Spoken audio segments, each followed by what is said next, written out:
ni inkuru nziza ku banyarwanda bose, abakuru n'abato, by'umwihariko abahanzi, by'umwihariko urubyiruko. Ni inkuru nziza rero ikomeye cyane ngira ngo mbabwire aka kanya. Perezida Kagame na Huye Evans baganiriye ku guteza imbere ubuhanzi mu Rwanda, rero n'ibindi byinshi bagiye baganira muri aka kanya, ndagira ngo nze tubigaruke, ariko mbere y'uko tubigarukaho nyirizina, reka mbanze mbacire mu ncamake. Ubundi uyu mugabo ni muntu ki? Yavukiye he? Ikimuzanye mu Rwanda ni iki? Ni intasi cyangwa se hari ibindi biba bimugenza mu Rwanda? Huye Evans ni muntu ki? Huye Evans ni umwe mu bantu bazwi cyane ku isi mu guharanira kurwanya ubukene no guteza imbere uburenganzira bw'abantu, cyane cyane binyuze mu muryango yashinze witwa Global Citizen. N'amavuko cyangwa se origine y'uyu mugabo, yavukiye muri Melbourne muri Australia mu 1983. Yakuriye mu muryango usanzwe, ariko akiri muto yagaragazaga inyota yo gufasha abandi no kumenya ibibazo by'isi, ubumenyi ndetse nuko yinjiye muri ibi bintu education cyangwa se early inspiration. Yize muri Swinburne University of Technology, aho yibanze mu bijyanye n'ubucuruzi ndetse n'itumanaho. Icyahinduye cyane ubuzima bwe ni urugendo yagiriye muri Afurika akiri muto. Yasuye igihugu nka Afurika y'Epfo, aho yabonye ubukene bukabije n'indwara nka sida. Ibi byamukanguye umutima wo guharanira impinduka ku rwego mpuzamahanga.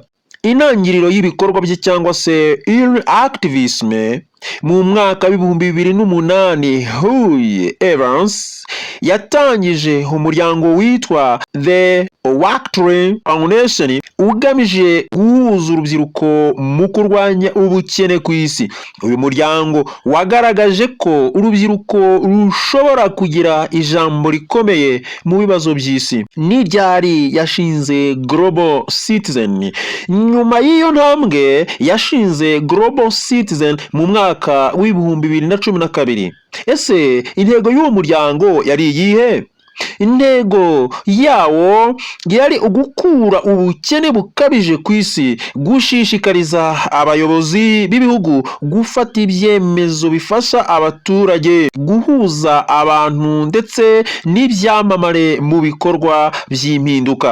Ibikorwa byamuranze cyane harimo nko gutegura ibitaramo bikomeye byitwa Global Citizen Festival, bihuza ibyamamare nka Beyonce, Coldplay ndetse na Ed Sheeran. Ibi bitaramo si imyidagaduro gusa, ahubwo bikoreshwa gukangurira isi gufasha abakene no gusaba abayobozi guhindura politike. Hari ibintu byinshi amaze kugeraho. Mbere y'uko tuza rero kubirimo kumuvugwaho we na Kagame aka kanya ibyo baganiriye, ndagira ngo ubwire ko yafashije kubona miliyari z'amadolari yashowe ku burezi, ubuzima ndetse no kurwanya ubukene. Uyu mugabo ukomeye cyane yabaye umwe mu bantu bafite ijwi rikomeye mu biganiro mpuzamahanga ku iterambere rirambye. Burumvikana ni umuntu ukomeye cyane ugendera u Rwanda. Rero ntimugire ngo biroroshye, ahubwo ni amahirwe akomeye cyane, ni inkuru nziza. Ubuzima bwe bwite, Huye Evans azwi nk'umuntu wiyeguriye ibikorwa by'ubutabazi, aribyo bita philanthropy. Nubwo atavuga cyane ubuzima bwe bwite, agaragara nk'umuntu wita cyane ku kazi ke kurusha ibindi. Mu magambo magufi rero, uyu mugabo ni umurwanashyaka w'isi yose, umuyobozi wa Global Citizen, umwe mu bashoboye guhuza urubyiruko, ibyamamare ndetse n'abayobozi b'isi mu kurwanya ubukene. Reka rero twinjire ku bibereye i Kigali nonaha tuvugana, ubwo uyu mugabo nyine ngo ageze hehe? Ageze mu Rwanda. Perezida Paul Kagame yakiriye mu biro bye Huye Evans, washinze akaba n'umuyobozi mukuru wa Global Citizen. Bagirana ibiganiro byagarutse ku ruhare rw'ubufatanye hagati y'u Rwanda n'umuryango ayoboye mu guteza imbere ubukungu bushingiye ku buhanzi mu Rwanda.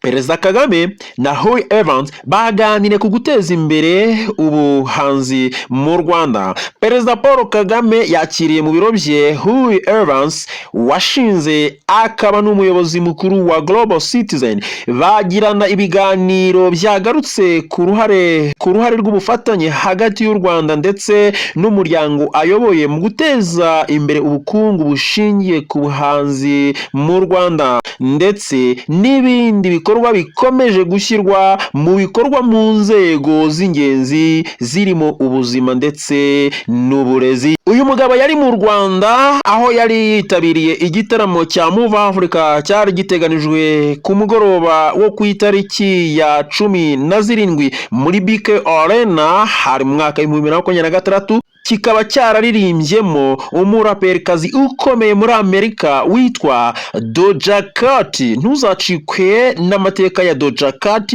nawe tuzaza tumuganireho vuba ahangaha. Rero ndagira nkubwire ngo tukigerana ahangaha, reba niba utarakora subscribe uyikore, kugira ngo uko tuje tukugezaho inkuru zigiye zitandukanye zifitemo ubuhanga n'ubumenyi butandukanye ujye uba mu ba mbere bazibona. Ufungura inzogera ndetse ugakora share kugira ngo ibintu birusheho gukomeza kugenda neza. Ni ku nshuro ya gatatu iki gitaramo cya Move Africa cyari kibereye mu Rwanda. Umuraperikazi ukomeye w'umunyamerika Amara Latina Zandile Dilamile wamamaye mu ruhando rwa muzika nka Doja Cat yageze i Kigali mu ijoro ryo ku cyumweru tariki ya 15 Werurwe 2026. Akaba yari yitabiriye igitaramo cya Move Africa cyari kimaze igihe kivugwa ndetse gitegerejwe na benshi, dore ko hagaragaye n'imiryango mpuzamahanga yakirwanije ariko bikaba ibyusa. Birumvikana kukirwanya ni bya bindi bya Nyangire biri hanze ahangaha muhora mwumva. Nyuma yo gutaramira i Kigali, biteganijwe ko Doja Cat watumiwe ku bufatanye na Global Citizen itegura ibitaramo bya Move Africa ahita yerekeza muri Afrika y'Epfo, aho azataramira kuwa 20 Werurwe 2026. Doja Cat azwi mu ndirimbo nyinshi yasohoye zirimo nk'iya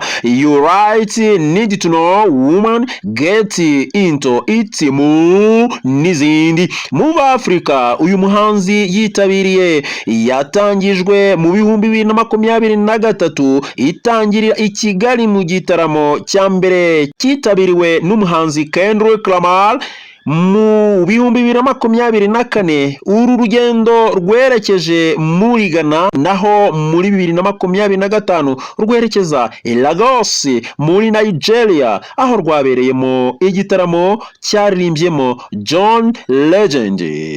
Ngana ku musozo rero w'iyi nkuru ya nyirayo, aho twari twibanze kuri uyu mugabo ukomeye cyane ufite inshingano zo kurwanya ubukene ku isi yose, Evans Huey. Dusoreza kuri uyu muraperikazi uri kutaramira abanyarwanda ari kumwe n'uyu muherwe wa Global Citizens. Reka tubabwire ko abagore bakiri bakeya muri siyanse ndetse ikoranabuhanga n'imibare. Abagore bari muri siyanse, ikoranabuhanga ndetse n'imibare baracyari bake ugeranije n'abagabo, nubwo hari gahunda zitandukanye za leta zigenda zibafasha kuzamura ubushobozi kugira ngo bashobore ndetse kuziba icyo cyuho. Hari kuwa kabiri mu myaka w'ibihumbi 2026, hari kuwa kabiri birumvikana zari tariki 17 nibwo mu mujyi wa Kigali hatangizwaga inama nyafurika ku rwego rw'akarere mu gushyigikira abagore mu bijyanye n'amasomo ya siyanse, ikoranabuhanga ndetse n'imibare STEM. Hagaragajwe ko abagore bakora ndetse n'abiga siyanse ku isi bari ku kigero cya 25%. Ni inama y'iminsi 3 yateguwe n'urwego rw'igihugu rushinzwe iterambere RDB ku bufatanye ndetse n'umuryango mpuzamahanga wita ku mutungo bwite mu by'ubwenge World Intellectual Property Organization WIPO. hamwe na ambasade y'Ubuyapani hagamijwe guteza imbere ikoreshwa ry'umutungo bwite mu by'ubwenge ndetse no mu kurinda no gushyira ku isoko ubuvumbuzi bushya ndetse no guteza imbere ibikorwa bigirwamo uruhare n'abagore hirya no hino muri Afurika. Umuyobozi uhagarariye Afurika mu ishami rishinzwe ubufatanye mu iterambere muri WIPO, Loretta Asiedu, yagaragaje ko hakiri icyuho gikomeye mu bagore n'abakobwa bakora mu rwego rw'ibijyanye na siyansi kuko bari munsi ya 25%. Yagize ati abagore bari mu bijyanye na siyansi bari munsi ya 25% ku rwego mpuzamahanga. Ku mugabane wa Afurika uwo mubare uri munsi kurushaho, kandi uko ibintu bimeze ubu uburinganire bw'abagabo n'abagore mu byerekeye siyansi ntibuzagerwaho mbere y'umwaka wa 2060, bivuze ko hakiri hafi imyaka 40. Yunzemo ati ibi si ikimenyetso cy'uko abagore bo muri uyu mugabane badafite ubushobozi cyangwa se impano, ndetse n'abagore bari muri iki cyumba bonyine ni gihamya ihagije y'ubwinshi bw'impano, guhanga udushya n'umurava biboneka hirya no hino ku mugabane wacu. Icyuho gihari si icy'ubushobozi, ahubwo ni ikibazo cyo kubona ubumenyi, ubujyanama, imikoranire ndetse n'ibikoresho bifasha guhindura ibitekerezo byiza bikaba ibisubizo bishobora kwaguka no kubyazwa umusaruro ku isoko ry'umurimo.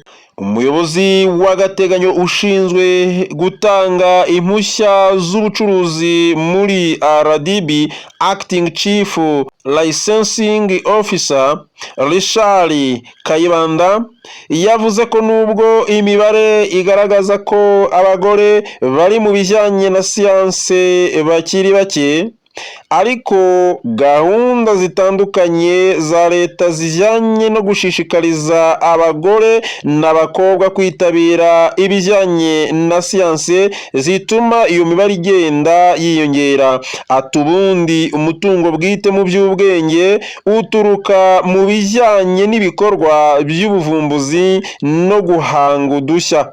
Ibi bikorwa akenshi bituruka mu bikorwa bya siyanse cyangwa se kuba abantu bafite ubumenyi bwa siyanse, nubwo hari n'ibindi.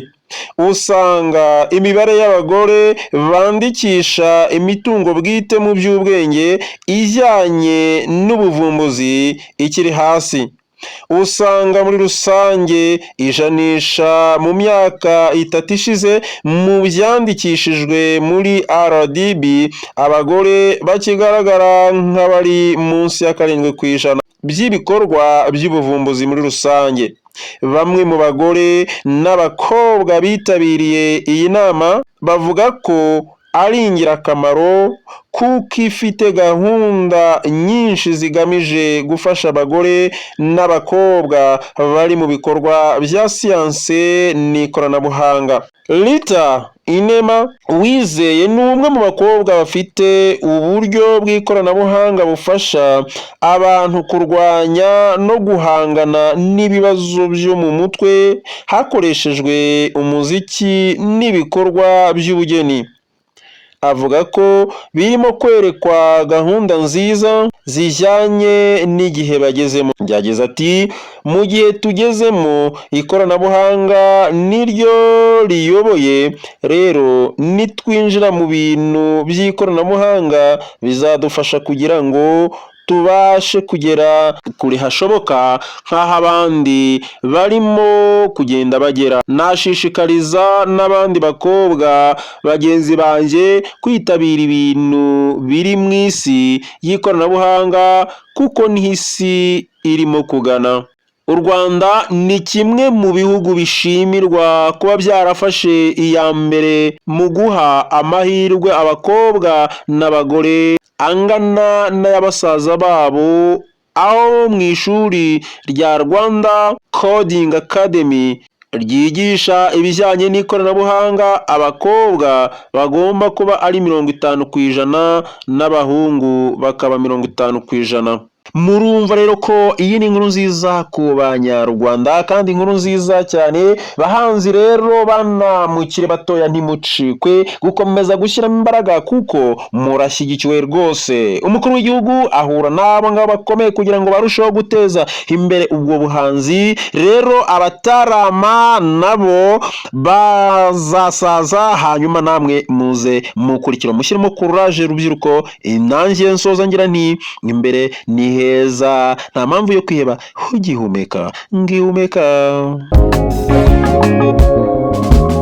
Ihumeka sinzahungabanywa n'ibihwihwiswa, havugwa yuko ejo hanjye hatari heza, hashingiwe ku biri kumbaho. Zoronke Ibaya.